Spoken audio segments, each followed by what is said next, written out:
धीरे धीरे उहो दिनमा आई गईले देह पियराई गईले धीरे धीरे उहो दिनमा आई गईले देह पियराई गईले धीरे धीरे उहो दिनमा आई गईले देह पियराई गईले धीरे धीरे उहो दिनमा आई गईले देह पियराई गईले 10 टकिया 20 टकिया से काम चले देखे जा आई हमरा जकर्ता महोदय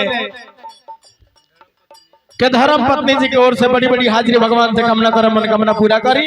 दिन दुगुना रात चौगुना अंधन के प्रति होत रहे परिवार में सुख शांति बना रहो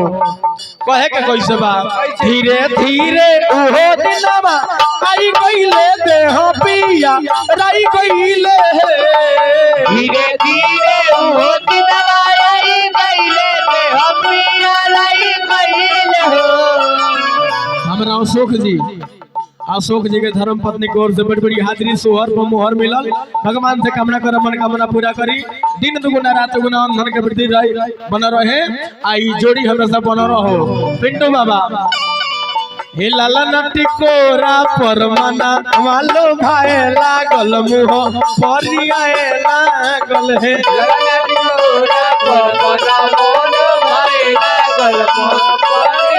हे लाला नटी कोरा परमाना मालो भाए लागल मुह परियाए लागल हे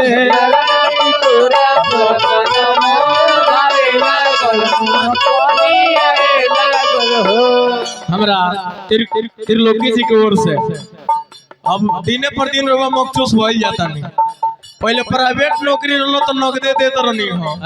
अब सरकारी हो गइल तो लगनी कम करे चली भगवान से कामना कर मनोकामना पूरा करी हमरा ललन चाचा मास्टर साहब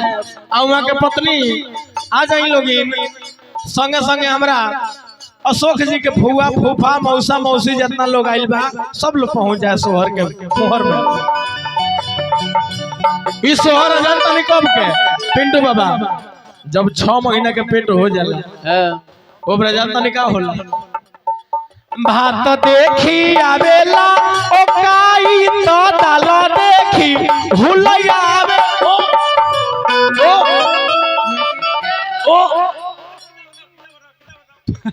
अरे भात देखी आवेला ओ काई तो दाल देखी भूलैया आवे देखी आवेला ओ काई तो दाल देखी हे ललन खटाई परमना मालो भाए लागल मुह पनियाए लागल हे